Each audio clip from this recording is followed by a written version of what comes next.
Let me tell you something about the audacity of a woman who abandons her 3-year-old son, disappears for 20 years, and then shows back up with a lawyer, a fresh blowout, and the nerve to call herself a concerned mother. Asterisk, because I lived it. And if you think you know where this story is going, I promise you, you don't. My name is Ben Stewart. I'm 53 years old. I take my coffee black, and for the last 2 decades I have been the only parent my son Caleb has ever known. I say my son, and I mean it in every way that counts. Every therapy appointment I drove to alone. Every IEP meeting where I was the only one sitting on our side of the table. Every night I spent on the floor outside his bedroom door just so he could hear my breathing and know someone was still there. Biology didn't make me his father. Showing up did. Drop a comment, hit that like button, and make sure you're subscribed. Trust me, you're going to love it here. Before I get to what happened, you need to understand how this whole thing started. I met Diane Holloway when I was 29 years old. She was witty, magnetic, the kind of woman who walked into a room and made you feel like the most interesting person alive. We got married fast. Looking back, maybe too fast. Caleb was born the following year. He was diagnosed with autism at age 2. And I want to be clear, Caleb's story is not a tragedy. That boy is one of the most extraordinary human beings I have ever encountered in my life. But Diane looked at that diagnosis and saw a detour from the life she'd planned. I could see it happening in real time. The slow withdrawal, the faraway look, the way she stopped sitting on his side of the room. She never said a word to me about leaving. Not one word. One Tuesday morning, Caleb was 3, sitting on the kitchen floor lining up his crayons by color in perfect sequence. Calmest kid you ever saw. Diane kissed me on the cheek, said she was going to the grocery store and never came back. She left with a man named Robert from her office. She left behind a 3-year-old boy who spent the next 4 days walking to the front door, opening it, and staring down the empty driveway. I'm not going to describe those 4 days in detail. Some things you carry and you don't put into words. You just carry them. So I raised him, alone. I worked construction during the day and studied special education resources at night. I learned his triggers, his rhythms, the exact way his blanket needed to be folded at the left corner, or sleep wasn't happening for either of us. I learned that Caleb communicated best not through words, but through drawing. And those drawings, Lord, by age 7, our refrigerator looked like a museum. By 10, visitors would walk in and stop mid-sentence just staring at the walls. By 14, one of his paintings sold at a New York City auction for $2.9 million. I cried in the parking garage afterward. Full ugly crying, the kind where your whole body shakes and you can't catch your breath. I called nobody because there was nobody to call. It was just me and Caleb. And he patted my arm very gently and said, in that calm, unhurried voice of his, "Don't cry, Dad. I knew it was worth that." I calculated the market trends in 2019. He was 14 years old. I laughed so hard I nearly fell over. Now, here's where you need to put your phone down, find a seat, and pay close attention. 14 months after that auction, I got a phone call from a lawyer's office. A woman named Patricia Dunn. Polished voice. The kind that sounds like it bills by the 6-minute increment. "Mr. Stewart," she said, smooth as glass, "I'm reaching out regarding the financial welfare of Caleb Holloway." I stopped her immediately.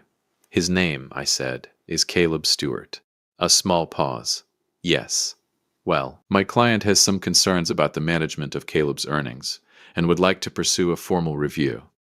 I sat down slowly. "And who is your client?" Longer pause this time. "Diane Holloway." Now I want to describe what I felt in that moment, but the English language genuinely doesn't have the right word for it. It's somewhere between fury and disbelief. And that specific feeling you get when someone flips the Monopoly board right after you've built hotels on Boardwalk. I went very still, the dangerous kind of still. "I'm sorry," I said, impressed by how calm I sounded. "Can you repeat that name?" She did. "Right," I said. "And what exactly are these concerns?" Patricia Dunn then explained very professionally that Diane was prepared to allege that I had been exploiting Caleb, that as his biological mother she had legal standing to petition for oversight of his financial affairs, that there were, and I'm quoting directly, questions about whether Caleb's best interests have been properly represented. I set the phone on the table, just set it down, stood up, walked to the window, looked at the backyard, where Caleb was sitting under the oak tree in his usual spot, sketchbook in his lap, completely at peace with the universe. Then I picked the phone back up. "Miss Dunn," I said, "tell your client she is welcome to try." 3 days later, my name was in the press. I still don't know exactly how she got there so fast. Money, connections, or just the fact that autistic teen artist's father accused of financial exploitation is the kind of headline that writes itself. By Thursday morning, I was trending. My neighbors were calling. My boss called. A reporter knocked on my front door at 7 a.m., looking fresh and unbothered, like that was a perfectly reasonable thing to do. And here's the part that genuinely took my breath away. Diane didn't just come back with a lawyer. She came back with evidence. Forged documents suggesting I'd manipulated auction timelines. Emails allegedly from my address, arranging deals without Caleb's knowledge or consent. She had constructed a narrative so clean, so devastatingly sympathetic, a worried mother fighting to protect her vulnerable son from the man controlling him, that people were running with it before I'd said a single word publicly. Suddenly I was the villain. The man who had exploited a disabled boy's gift for personal gain. I sat at my kitchen table Thursday night reading the headlines on my phone, and I felt something I hadn't felt in a long time. Genuine fear. Not for myself, for Caleb, for what this circus was about to do to the one place he'd always felt safe. My lawyer, Gary Pullman, solid guy, 20-plus years in family law, sat across from me and said carefully, "Ben, she's framed this well. We need to get ahead of it fast. I'm talking press statements, financial audits, character witnesses, the works." I nodded. My mind was already racing through every document I'd ever kept, every receipt, every record going back 15 years. I had plenty. I wasn't worried about the truth. I was worried about the noise before the truth could land. And then, he was holding his notebook, the big black one he carried everywhere. He looked at me. He looked at Gary. He glanced at my phone still glowing with headlines on the table. His expression did that thing it always does, completely unreadable to most people. But after 15 years, I could read every single layer of it. He wasn't upset. He wasn't afraid. He looked almost curious, like he'd just been handed an interesting problem. He pulled out a chair, sat down, opened his notebook to a page that was already filled with handwritten notes, and looked up at us both. "I've been expecting this," he said quietly. "I started preparing 8 months ago." "Caleb," I started. He held up one hand. Just one hand. Calm as a Sunday morning. "Dad," he said, "let me handle it." And that, right there, is where the real story begins. Dashed in tacks. Stay with me. Because what this boy had been quietly building for 8 months, while I was busy raising him, while Diane was busy plotting, was something neither one of us saw coming. Tastic, dear example, if you've been listening for a while and want stories like this to keep coming, it really helps if you hit that like button and subscribe. Thank you for real. You want to know what 20 years of loving a child looks like when it's weaponized in a courtroom? It looks like 47 folders, alphabetized, color-coded, cross-referenced, and assembled not by me, but by a 15-year-old boy who saw his mother coming from 8 months away and said absolutely nothing until the moment was right. This is where it gets good. Asterisk. I didn't sleep that Thursday night. I lay on my back staring at the ceiling, running through everything.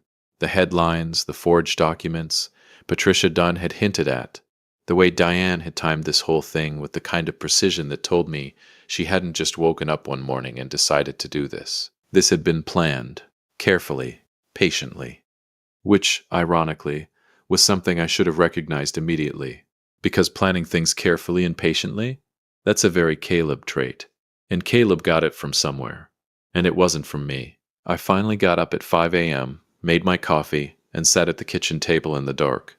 30 minutes later, I heard the familiar sound of Caleb's door opening. He's always been an early riser. Another thing nobody tells you about parenting. The way their routines become your whole clock. And he came downstairs in his gray hoodie, sat across from me, and placed that black notebook on the table between us. "You didn't sleep," he said. "Not a question. Neither did you," I said. "I slept 4 hours and 20 minutes. That's my average." He slid the notebook toward me. "You should read the index first." The first page was a clean, handwritten table of contents. Numbered sections, dates, categories. I turned the page and just stared. "How long did this take you?" He considered it. "I began organizing digitally 8 months ago when I noticed the preliminary legal inquiries." I looked up. "You noticed? How did you even... Dad. He gave me that look, the one that very patiently communicated that I had, once again, underestimated him. I monitor my own financial accounts. I set alerts. Someone ran a background check on you 11 months ago, using a firm connected to a law office in Diane City. He paused. I didn't tell you because I didn't want you to worry before there was something to actually address. I put the notebook down. I'm not going to pretend I wasn't slightly insulted that my 15-year-old had been quietly running counterintelligence while I was out here panicking. I'm also not going to pretend I wasn't the proudest I had ever been in my entire life. Okay, I said. Walk me through it. Here's what Caleb had built. And I need you to understand the scope of this, because when I tell you this boy was prepared, I mean he was prepared the way a general is prepared, not just with a plan, but with contingencies for the plan, and contingencies for those contingencies. First, my records. Everything I had kept over 15 years. Every doctor's visit, every therapy bill, every specialist consultation, every school meeting, every single IEP document, with my signature as the sole attending parent. Receipts going back to 2007, a log which I hadn't even known Caleb was keeping, of every significant event in his life, and who was present. Spoiler, it was always me, never Diane. Not once. Second, and this is where I had to set my coffee down, Caleb's own archive. See, here's something about kids with photographic memories and what his therapist used to call hyper-focused organizational tendencies. They keep things, everything, not as a habit, as a compulsion. Caleb had, without my knowledge, maintained a personal archive of every piece of communication that had ever come from Diane, or been about Diane, since he was old enough to understand what was happening. Letters she had started and never sent, somehow intercepted from a period she'd tried to reach out years ago, and then apparently thought better of it. A voicemail. From 2019. Diane's voice, unmistakably slightly slurred at the edges, leaving a message on a number she didn't know Caleb had access to. I listened to it once. She said, and I will keep this brief, because some things don't need embellishment. She said she couldn't handle what Caleb was, that she had made peace with her decision, that she hoped he was being taken care of, but that she couldn't be the one to do it. She left that message in 2019. Caleb was 11 years old. He had saved it in 3 separate locations: cloud backup, external drive, and a physical transcript he had typed himself, time-stamped and notarized through an online service. An 11-year-old had notarized his own emotional trauma. I had to stand up and walk to the window again. I needed a moment. Gary, who had arrived by 8 a.m., and was now sitting beside me going through the notebook with the expression of a man watching someone pull a rabbit out of a hat every 30 seconds, reached over and very quietly said, "Ben, this kid just won the case." But Caleb wasn't finished. He had also, and I say this with full acknowledgement that he operates on a level I don't entirely have the vocabulary for, anticipated the media strategy. He knew Diane's play wasn't just legal. It was public. She needed the court of public opinion to see Ben Stewart as the villain before any actual judge saw the evidence. And the way you beat that, Caleb explained to us both with the calm demeanor of a man delivering a quarterly report, is not by making a single loud counterstatement. One statement gets one news cycle, he said. Then it's forgotten. You release everything at once, they pick what they want and bury the rest. No. He tapped the notebook. You give them one thing per day. You make them keep coming back. You control the pace. Gary stared at him. How do you know that? Caleb looked at Gary the way I imagine Einstein looked at people who asked him to re-explain basic things. I read. Caleb's legal team, 2 attorneys he had researched and selected himself, I'm not even going to pretend otherwise, began releasing documents to the press in a sequence Caleb had personally mapped out. 1 document per day, 2 weeks, 14 days. 14 pieces of the story, each one landing like a carefully timed drumbeat. Day 1, my attendance records from Caleb's school. Every meeting, every conference. 14 years of a single signature on every line. Day 2, therapy billing records. 15 years. 1 guarantor. Ben Stewart. Day 3, Caleb's own statement, brief, precise, devastating, describing his life as father and the complete absence of his biological mother in his own words. Day 4, the notarized voicemail transcript, released in full. I'll be honest with you. By day 4, the tone of the press coverage had shifted so completely that I barely recognized it. The same outlets that had been running exploitation allegations rock young autistic artists' world were now running headlines I won't quote here, because it might make Diane's lawyers twitchy. But let's just say the word fraud was appearing with increasing frequency. By day 6, Patricia Dunn issued a statement calling the document releases an emotionally manipulative campaign. Caleb read it, nodded slowly, and said, "Good, she's rattled." By day 10, 2 of the journalists who had originally broken Diane's story had quietly published corrections. By day 12, remember Robert from The Office, had apparently decided this was an excellent time to be completely unreachable for comment. And through all of it, every headline, every press alert, every phone call I got from Gary saying you need to see this, Caleb sat under his oak tree in the backyard and drew, peaceful as ever. Occasionally he'd come inside, check something on his laptop with the brisk efficiency of a hedge fund manager reviewing a portfolio, and go back outside. One evening I brought him a glass of lemonade and just stood there for a minute watching him sketch. "Are you okay?" I asked. He didn't look up from his sketchbook. "I'm always okay." "This doesn't." I searched for the right word. "It doesn't bother you. All of it." He was quiet for a moment. His pencil kept moving. "She bothered me," he said finally, "when I was 6 and 7 and 8 and 9. He paused. "She doesn't have that kind of access anymore." I didn't have a single word for that, so I just stood there and drank my own lemonade. The final hearing was set for a Thursday.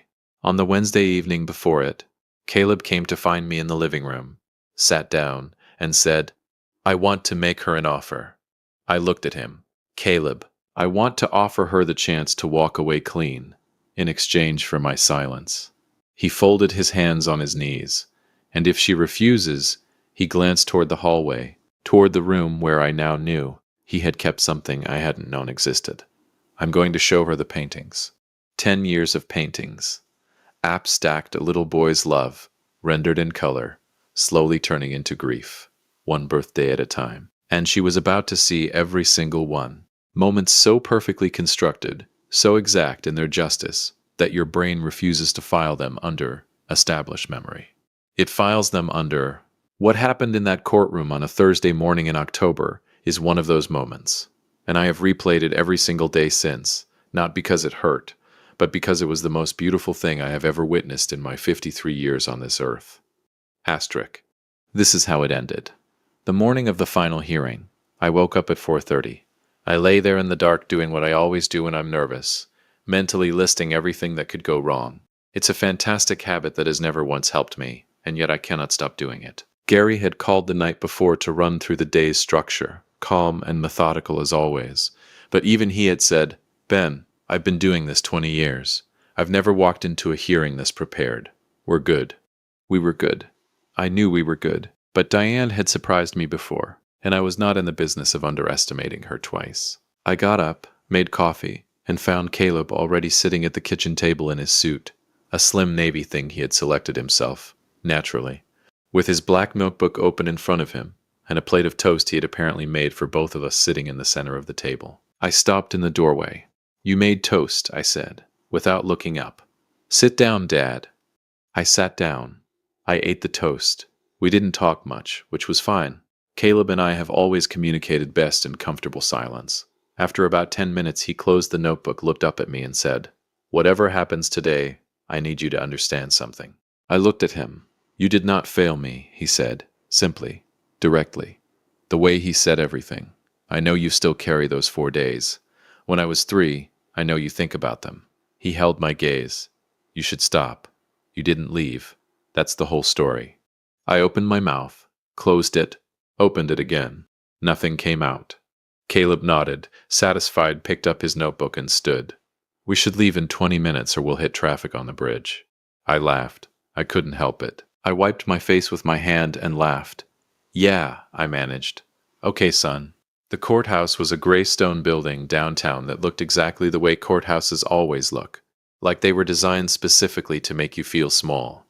Diane was already there when we arrived, standing near the entrance with Patricia Dunn and 2 other members of her legal team, all of them in expensive coats, all of them radiating the particular confidence of people who had not yet realized the ground had shifted completely beneath them. Diane looked, I'll be honest, good, polished, put together in the way that takes real effort and is designed to read as effortless. She was 51 now. 20 years had been kind to her in the ways that money usually ensures. She looked at me when I walked in. I looked back. I felt nothing, and I think that surprised her. She was expecting something. Anger, maybe. Or fear. Instead, she got Ben Stewart walking calmly across a courthouse lobby, eating the last corner of toast he'd wrapped in a napkin for the road. She looked at Caleb, and something crossed her face that I can only describe as a complicated grief. There and gone in under a second, locked away before it could become anything real. Caleb looked at her the way he looked at most things. Steady. Curious. Completely unintimidated. He nodded at her, politely, like she was a stranger holding a door. She flinched. Just slightly. I noticed the hearing started at 9 a.m. I'm not going to walk you through every legal minute of it because honestly, watching Gary and Caleb's attorneys work with 14 days of methodically released documentation behind them was less like a legal battle and more like watching someone very calmly present a completed jigsaw puzzle to a person who had insisted the pieces didn't exist. Patricia Dunn was good. I'll give her that. She pushed back hard on the document releases, called them a targeted harassment campaign, tried to reframe the voicemail as taken out of context, which, if you'll recall, was Diane on tape saying she couldn't handle her own child. So I will leave you to decide how much context was missing there. But by mid-morning, even I could see it in the body language of the room. The judge, a measured, silver-haired woman named Judge Carol Whitfield, who looked like she had seen every variety of human nonsense, and was perpetually mildly disappointed by it, had the particular expression of someone who had already made up their mind, and was now simply allowing the process to complete itself. At 11:15, there was a brief recess, and that's when Caleb stood up, buttoned his jacket, and said to his attorney, quietly, calmly, "I'd like to make the offer now." Before we reconvene, I had known it was coming. He'd told me the night before. But knowing something is coming and watching it happen are two very different experiences. Caleb's attorney approached Patricia Dunn during the recess with a sealed envelope. Inside was a single typed page. I had read it the previous night.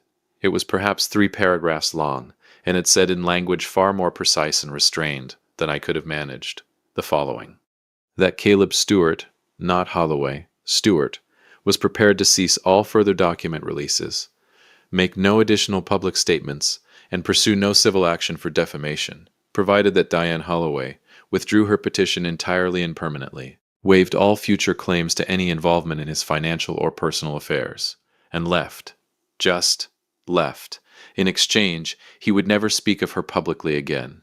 That was the offer. Patricia Dunn read it, conferred with Diane in a low voice in the corner of the hallway. I watched Diane's face from across the room. The calculation happening behind her eyes, the weighing of options, the working out of whether she still had a move. Then Diane looked up, directly at Caleb, and she shook her head. I don't know what she thought was going to happen. Maybe she thought it was a bluff. Maybe 20 years of absence had genuinely convinced her she still held some power in this equation. Maybe she just could not bring herself to walk away without taking something. Whatever it was the wrong call. Caleb had anticipated it. He turned to me, and for just a moment, just a flash, I saw something in his face I hadn't seen since he was very small. Not pain exactly. Something older than pain. Something that had been processed and folded and put away a long time ago, and was only briefly visible now on its way out the door forever. Then it was gone. He reached into the portfolio case his attorney was carrying and removed a large, flat package wrapped in brown paper. He handed it to the court aide with a quiet instruction. The aide, looking mildly bewildered, carried it to the front of the room. When court reconvened and the package was opened, Judge Whitfield looked up from the bench with an expression I will never forget for the rest of my life. Because inside that package were not one painting. There were 10 paintings. One for every year from age 6 to 15. Each one the same subject. A woman, seen through a child's eyes, from a child's distance. The first one, age 6, was warm. Reds and yellows. The woman was rendered in the loose reaching style of a little boy who misses someone and cannot articulate why. She was facing away, but the colors were hopeful. He had painted her beautiful. By age 8, the colors had cooled, blues and grays beginning to creep in at the edges. The woman was further away now, smaller in the frame. By age 10, she was barely there. A shape, a suggestion. The rest of the canvas was taken up by something else: a house, a tree, a man at a kitchen table, warm light in the window. By age 13, she was gone from the canvas entirely, and what remained was just the tree, the yard, the table in the window, and a boy underneath the oak, sketchbook in his lap, completely at peace. The final painting, age 15, was different from all the others. There was no absence in it, no grief, no searching. It was simply the yard in the early morning, a coffee cup on the porch railing, the oak tree catching light, and written in Caleb's precise hand across the bottom corner, not a title, just a quiet statement. This is enough. The courtroom was so silent I could hear the ventilation system in the ceiling. I looked at Diane. She was staring at those 10 paintings the way you stare at something that cannot be taken back. Her hands were folded in her lap, and she was very, very still. And for the first time since she had walked back into our lives with her lawyers and her forged documents, and her recycled maternal concern, she looked exactly like what she was, a woman who had made a choice, and was only now fully understanding its cost. Patricia Dunn leaned over, said something quietly. Diane closed her eyes, nodded once. The petition was withdrawn before lunch. She left the courthouse without a word. No statement, no press conference. No parting gesture. She walked through the front doors, got into a black car, and was gone. I stood on the courthouse steps in the October air and felt something I hadn't felt in so long I almost didn't recognize it. Quiet. Not silence. Quiet. The specific kind that only comes when something that has been weighing on you for a very long time, finally, completely, lifts. Caleb came and stood beside me. We looked at the street for a moment, both of us just breathing. "How do you feel?" I asked. He thought about it genuinely, the way he considered everything. "Resolved," he said. I nodded. "Yeah, me too." He looked up at me. "Can we get breakfast? You only had toast." I laughed, hard, the kind that echoes off courthouse stone. "Yeah, buddy," I said, putting my arm around his shoulders. "We can absolutely get breakfast." We went to the diner on Carver Street, the one we'd been going to since Caleb was 7, the one where the owner knew his order by heart and never made him repeat it. We sat in our usual booth by the window. We ordered the usual. The sun came through the glass at that low October angle that makes everything look like it belongs in a painting. And Caleb opened his notebook, the black one, the one that had helped dismantle 20 years of damage in 14 days, turned to a fresh, clean page, and began to sketch. I drank my coffee and watched the street and didn't say anything. Because some moments don't need words. Some moments you just sit inside and let them be what they are.